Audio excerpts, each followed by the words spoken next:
ನಮಸ್ಕಾರ. ನೀವು ನೋಡ್ತಾ ಇದ್ದೀರಾ ಟಿ ವಿ ವಿಕ್ರಮ. ನಾನು ಶಶಾಂಕ ಹಿಂದೂ. ವಾಣೀಂ ವಂದೇ ವಿಭೂತಯೇ. ನಾವು ಹಿಂದಿನ ವಿಡಿಯೋದಲ್ಲಿ ವಿಷ್ಣುವಿನ 4ನೇ ಅವತಾರವಾದಂತಹ ನರಸಿಂಹನ ಅವತಾರದ ಬಗ್ಗೆ ತಿಳ್ಕೊಂಡ್ವಿ. ಈ ವಿಡಿಯೋದಲ್ಲಿ ವಿಷ್ಣುವಿನ 5ನೇ ಅವತಾರವಾದಂತಹ ವಾಮನ ಅವತಾರದ ಬಗ್ಗೆ ತಿಳ್ಕೊಳ್ತಾ ಹೋಗೋಣ. ವಾಮನ ಅಂತ ಹೇಳಿದ್ರೆ ಕುಬ್ಜ ಅಥವಾ ಕುಳ್ಳ ಅಂತ ಅರ್ಥ. ಅದೇ ಕಾರಣಕ್ಕೋಸ್ಕರ ಅವನನ್ನು ವಾಮನ ಅಂತ ಕರೀತಾರೆ. ವಿಷ್ಣು ದಶಾವತಾರದಲ್ಲಿ ಮನುಷ್ಯನ ರೂಪದಲ್ಲಿ ಅವತಾರ ತಾಳಿದಂತಹ ಮೊದಲನೇ ಅವತಾರ ಅದು ವಾಮನ ಅವತಾರ. ಈ ಹಿಂದೆ ತಾಳಿದಂತಹ 3-4 ಅವತಾರಗಳೇನಿದ್ದಾವೆ ಅದು ಪ್ರಾಣಿಗಳಾಗಿ ಮತ್ತು ಪ್ರಾಣಿ ಮನುಷ್ಯ ಮಿಶ್ರಿತರಾದಂತಹ ಅವತಾರಗಳು. ಇದು ಸ್ವತಃ ವಿಷ್ಣು ದಶಾವತಾರದಲ್ಲಿ ಮನುಷ್ಯ ರೂಪದಲ್ಲಿ ತಾಳಿದಂತಹ ಮೊದಲನೇ ಅವತಾರ. ಮಹಾವಿಷ್ಣು ಭಕ್ತನಾದಂತಹ ಪ್ರಹ್ಲಾದನ ಮಗ ವಿರೋಚನ. ವಿರೋಚನನ ಕಾಲಕ್ಕೆ ಸತ್ಯಯುಗ ಮುಗಿದು ಹೋಗುತ್ತೆ. ವಿರೋಚನನ ಮಗ ಅವನು ಬಲಿಚಕ್ರವರ್ತಿ. ಇವನ ಕಾಲದಲ್ಲಿ ತ್ರೇತಾಯುಗ ಆರಂಭ ಆಗಿರುತ್ತೆ. ಬಲಿಚಕ್ರವರ್ತಿ ಮಹಾನ್ ಪರಾಕ್ರಮಿ ರಾಜ ಹಾಗೂ ಧರ್ಮಿಷ್ಠ ರಾಜ. ಅವನು ಸಾಮ್ರಾಜ್ಯದ ಪಾಲನೆಯನ್ನು ಯಾವ ಮಟ್ಟಿಗೆ ಮಾಡ್ತಿರ್ತಾನೆ ಅಂತ ಹೇಳಿದ್ರೆ, ಅವನ ಸಾಮ್ರಾಜ್ಯದಲ್ಲಿ ಒಬ್ಬನೇ ಒಬ್ಬ ಭಿಕ್ಷುಕನಿರೋದಿಲ್ಲ, ಯಾರೂ ಕೂಡ ಹಸಿವಿನಿಂದ ಮಲಗ್ತಿರೋದಿಲ್ಲ, ಯಾರಿಗೂ ಕೂಡ ಬೇಡಿ ತಿನ್ನುವಂತಹ ಪರಿಸ್ಥಿತಿ ಇರೋದಿಲ್ಲ. ಈ ರೀತಿಯಾದಂತಹ ಸಮರ್ಥ ಆಡಳಿತವನ್ನು ಬಲಿಚಕ್ರವರ್ತಿ ಮಾಡ್ತಾ ಇರ್ತಾನೆ. ಅವನು ಅಸುರ ಕುಲದವನು. ಆದರೂ ಕೂಡ ಅವನು ದೇವತೆಗಳ ಮೇಲೆ ಯುದ್ಧಕ್ಕೆ ಹೋಗಿರಲ್ಲ.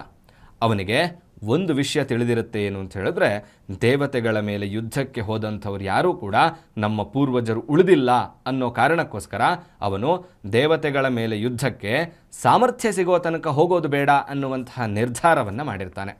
ತದನಂತರ ರಾಕ್ಷಸರ ಗುರುಗಳಾದಂತಹ ಶುಕ್ರಾಚಾರ್ಯರು ಒಮ್ಮೆ ಬಂದು ಬಲಿಚಕ್ರವರ್ತಿಗೆ ವಿಶ್ವಜಿತ್ ಯಾಗವನ್ನು ನಡೆಸಲಿಕ್ಕೆ ಆದೇಶವನ್ನು ಮಾಡ್ತಾರೆ.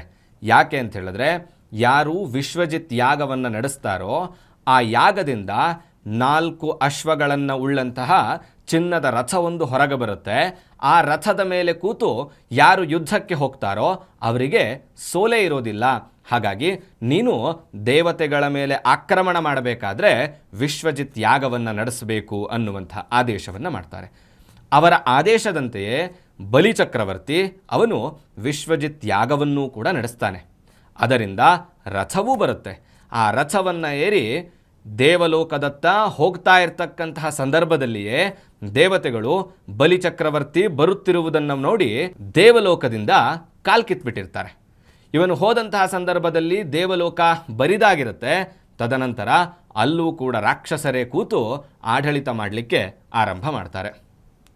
ನಮಗೆಲ್ಲರಿಗೂ ಗೊತ್ತಿರುವಂತೆ ಕಶ್ಯಪ ಮಹರ್ಷಿಗಳಿಗೆ 2 ಹೆಂಡತಿಯರು, ಒಂದು ದಿತಿ, ಇನ್ನೊಂದು ಅದಿತಿ. ದಿತಿಯ ಮಕ್ಕಳೆಲ್ಲರೂ ಕೂಡ ರಾಕ್ಷಸರಾದರೆ ಅದಿತಿಯ ಮಕ್ಕಳೆಲ್ಲರೂ ಕೂಡ ಇಂದ್ರಾದಿ ದೇವತೆಗಳು. ಇತ್ತ ಅದಿತಿಗೆ ಚಿಂತೆ ಆರಂಭ ಆಗುತ್ತೆ. ಯಾಕೆ ಅಂತ ಹೇಳಿದ್ರೆ, ನನ್ನ ಮಕ್ಕಳಿಗೆ ಅಂತ ಇರುವಂತಹ ದೇವಲೋಕವನ್ನು ರಾಕ್ಷಸರು ವಶಪಡಿಸ್ಕೊಂಡಿದ್ದಾರೆ. ಹಾಗಾಗಿ ದೇವತೆಗಳಿಗೆ ಮತ್ತೆ ದೇವಲೋಕವನ್ನು ಕೊಡಿಸಬೇಕು ಅಂಥೇಳಿ ಅವಳು ವಿಷ್ಣುವನ್ನು ಪ್ರಾರ್ಥನೆ ಮಾಡಲಿಕ್ಕೆ ಆರಂಭವನ್ನು ಮಾಡ್ತಾಳೆ. ಆಗ ವಿಷ್ಣು ಪ್ರತ್ಯಕ್ಷನಾದಂತಹ ಸಂದರ್ಭದಲ್ಲಿ ಇವಳು ದೇವತೆಗಳಿಗೆ ಮತ್ತೆ ದೇವಲೋಕವನ್ನು ಕೊಡಿಸೋದ್ರ ಜೊತೆಗೆ ಬಲಿಚಕ್ರವರ್ತಿಯನ್ನು ನೀನು ವಧೆ ಮಾಡಬೇಕು ಅನ್ನುವಂತಹ ಆಸೆಯನ್ನು ವ್ಯಕ್ತಪಡಿಸಿದಾಗ ವಿಷ್ಣು ಹೇಳ್ತಾರೆ, ಯಾವುದೇ ಕಾರಣಕ್ಕೂ ಕೂಡ ಬಲಿಚಕ್ರವರ್ತಿಯನ್ನು ನಾನು ಕೊಲ್ಲೋದಿಲ್ಲ. ಯಾಕಂತ ಹೇಳಿದ್ರೆ ಅವನು ಧರ್ಮಿಷ್ಠ ರಾಜ.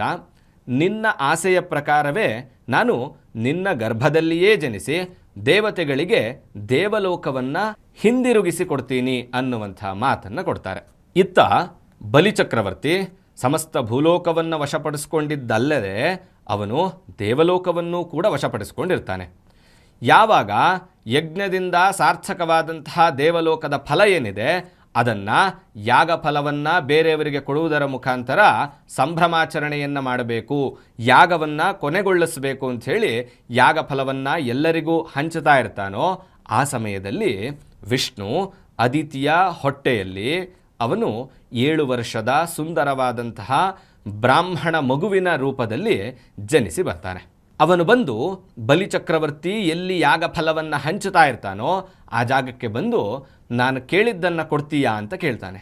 ಸುಂದರವಾದಂತಹ 7 ವರ್ಷದ ಮಗುವೊಂದು ನನಗೇನು ಬೇಕೋ ಅದನ್ನು ಕೊಡ್ತೀಯಾ ಅಂತ ಕೇಳಿದಾಗ ಬಲಿಚಕ್ರವರ್ತಿ ಇಲ್ಲ ಅಂತ ಹೇಳಲಿಕ್ಕೆ ಮನಸ್ಸಾಗೋದಿಲ್ಲ. ಅದೇ ಕಾರಣಕ್ಕೋಸ್ಕರ ನೀನು ಏನು ಕೇಳಿದ್ರೂ ಕೊಡ್ತೀನಿ ಅನ್ನುವಂಥ ಮಾತನ್ನು ಕೊಡ್ತಾನೆ.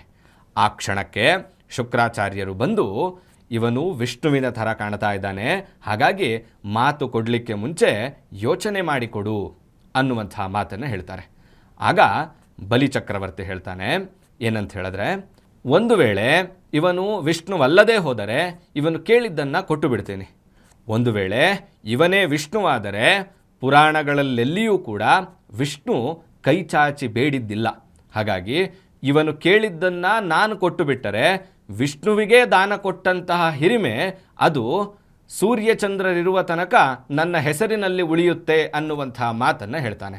ಅದೇ ಕ್ಷಣಕ್ಕೆ ತನ್ನ ಕಮಂಡಲದಿಂದ ನೀರನ್ನು ಬಿಟ್ಟು ಅವನಿಗೆ ಮಾತನ್ನು ಕೊಡಲಿಕ್ಕೆ ಅಂತ ಹೊರಟಂತಹ ಸಂದರ್ಭದಲ್ಲಿ ಶುಕ್ರಾಚಾರ್ಯರು ಒಂದು ನೊಣದ ರೂಪವನ್ನು ತಾಳಿ ಕಮಂಡಲದಿಂದ ನೀರು ಆಚೆಗೆ ಬರುವಂತಹ ಪ್ರದೇಶದಲ್ಲಿ ಹೋಗಿ ಕೂತು ಬಿಡ್ತಾರೆ.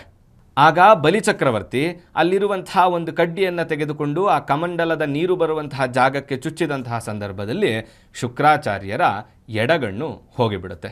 ತದನಂತರ ಕಮಂಡಲದಿಂದ ನೀರನ್ನು ಬಿಟ್ಟು ನೀನು ಏನು ಬೇಕು ಕೇಳು ಅಂತ ಹೇಳಿದಂತಹ ಸಂದರ್ಭದಲ್ಲಿ ವಾಮನ ರೂಪದಲ್ಲಿರುವಂತಹ ವಿಷ್ಣು ಹೇಳ್ತಾರೆ 3 ಹೆಜ್ಜೆಯಷ್ಟು ಜಾಗ ಬೇಕು ನನಗೆ ಅಂತ. ಆಗ 3 ಹೆಜ್ಜೆಯಷ್ಟೇನು ಯೋಜನೆಗಳಷ್ಟೇ ತೆಗೆದುಕೋ ಅಂತ ಬಲಿ ಹೇಳಿದಂತಹ ಸಂದರ್ಭದಲ್ಲಿ ವಾಮನಾವತಾರದಲ್ಲಿರುವಂತಹ ವಿಷ್ಣು ಅಗಾಧ ಪ್ರಮಾಣಕ್ಕೆ ಬೆಳೆದು 1 ಹೆಜ್ಜೆಯನ್ನು ಸಮಸ್ತ ಭೂಲೋಕಕ್ಕೆ ಇಟ್ಟು ಇನ್ನೊಂದು ಹೆಜ್ಜೆಯನ್ನು ಸಮಸ್ತ ದೇವಲೋಕಕ್ಕೆ ಇಟ್ಟು ದೇವಲೋಕವನ್ನು ದೇವತೆಗಳಿಗೆ ಹಿಂತಿರುಗಿಸಿ ಕೊಡ್ತಾರೆ. 3ನೇ ಹೆಜ್ಜೆಯನ್ನು ಎಲ್ಲಿಡಬೇಕು ಅಂತ ಬಲಿಗೆ ಕೇಳಿದಂತಹ ಸಂದರ್ಭದಲ್ಲಿ ಬಲಿ ಹೇಳ್ತಾನೆ ನನ್ನ ತಲೆಯ ಮೇಲೆ ಇಟ್ಟು ಬಿಡು ಅಂತ ಹೇಳಿ. ಆಗ ವಿಷ್ಣು ನಿನ್ನ ತಲೆಯ ಮೇಲೆ ಕಾಲಿಡ್ತೀನಿ, ನೀನು ಪಾತಾಳ ಲೋಕಕ್ಕೆ ಹೋಗಿ ಅಲ್ಲಿ ಸಕುಟುಂಬಸ್ಥನಾಗಿ ನೀನು ಸಂಸಾರವನ್ನು ನಡೆಸು, ಆಡಳಿತವನ್ನು ನಡೆಸು, ನಿನಗೆ ನನ್ನ ಸುದರ್ಶನ ಚಕ್ರ ಸದಾ ರಕ್ಷಣೆಯಾಗಿ ಇರುತ್ತೆ, ಮುಂದೆ ನಿನ್ನನ್ನು ವೈಕುಂಠಕ್ಕೆ ಕರೆದುಕೊಂಡು ಹೋಗಿ ಮೋಕ್ಷವನ್ನು ಕೊಡ್ತೀನಿ ಅನ್ನುವಂಥ ಮಾತನ್ನು ಹೇಳ್ತಾರೆ. ಯಾಕೆ ವಿಷ್ಣುವಿಗೆ ಬಲಿಯ ಮೇಲೆ ಅಷ್ಟೊಂದು ಪ್ರೀತಿ ಇರುತ್ತೆ ಅಂತ ಹೇಳಿದ್ರೆ ತನ್ನ ಪರಮ ಭಕ್ತನಾದಂತಹ ಪ್ರಹ್ಲಾದನ ಮೊಮ್ಮಗ ಬಲಿಚಕ್ರವರ್ತಿ. ಇದೇ ಕಾರಣಕ್ಕೋಸ್ಕರ ಅವನ ಮೇಲೆ ಸ್ವಲ್ಪ ವಿಷ್ಣುವಿಗೆ ಪ್ರೀತಿ ಹೆಚ್ಚಿರುತ್ತೆ. ತದನಂತರ ಬಲಿಚಕ್ರವರ್ತಿ ಪಾತಾಳಕ್ಕೆ ಹೋಗಿ ಅವನು ಆಳ್ವಿಕೆಯನ್ನು ಮಾಡಲಿಕ್ಕೆ ಆರಂಭ ಮಾಡ್ತಾನೆ. ಆ ಸಮಯದಲ್ಲಿ ವಿಷ್ಣುವಿನ ಬಳಿ ಒಂದು ಮಾತನ್ನು ಕೇಳ್ತಾನೆ. ನನ್ನದಾಗಿರುವಂತಹ ಭೂಲೋಕವನ್ನು ನಾನು ವರ್ಷಕ್ಕೊಮ್ಮೆ ನೋಡಿಕೊಂಡು ಬರ್ತೇನೆ ಅನ್ನುವಂತಹ ಮಾತನ್ನು ಹೇಳಿದಾಗ ವಿಷ್ಣು ಅದಕ್ಕೆ ತಥಾಸ್ತು ಅಂತ ಹೇಳಿರ್ತಾರೆ. ಇದೇ ಕಾರಣಕ್ಕೋಸ್ಕರ ನಾವು ದೀಪಾವಳಿಯ 3ನೇ ದಿನವನ್ನು ಬಲಿಪಾಡ್ಯಮಿ ಅಂತ ಆಚರಿಸ್ತೀವಿ. ಅದಷ್ಟೇ ಅಲ್ಲದೆ ಅಂದು ಬಲಿ ಭೂಲೋಕಕ್ಕೆ ಬರ್ತಾನೆ, ತನ್ನ ಪ್ರಜೆಗಳೆಲ್ಲ ಹೇಗಿದ್ದಾರೆ ಅಂಥೇಳಿ ನೋಡ್ಕೊಂಡು ಹೋಗ್ತಾನೆ ಅನ್ನುವಂತಹದ್ದು ಪ್ರಚಾಲ್ತಿಯಲ್ಲಿರುವ ಕಥೆ. ಅದಷ್ಟೇ ಅಲ್ಲದೆ ರಾಜ ಬರ್ತಾನೆ ಅನ್ನೋ ಕಾರಣಕ್ಕೋಸ್ಕರನೇ ಸಿಡಿಮದ್ದುಗಳನ್ನು ಸಿಡಿಸಿ ಸಂಭ್ರಮಾಚರಣೆ ಮಾಡುವುದರ ಮುಖಾಂತರ ರಾಜನನ್ನು ಸ್ವಾಗತಿಸುವಂತಹ ಪದ್ಧತಿಯೇ ನಾವಿವತ್ತಿಗೆ ಪಟಾಕಿಯನ್ನು ಹೊಡೆಯುವಂತಹದ್ದು. ಇದು ವಾಮನಾವತಾರದ ಕಥೆ. ಮುಂದಿನ ವಿಡಿಯೋದಲ್ಲಿ ನಾವು ವಿಷ್ಣುವಿನ 6ನೇ ಅವತಾರವಾದಂತಹ ಪರಶುರಾಮನ ಅವತಾರದ ಬಗ್ಗೆ ತಿಳ್ಕೊಳ್ತಾ ಹೋಗೋಣ.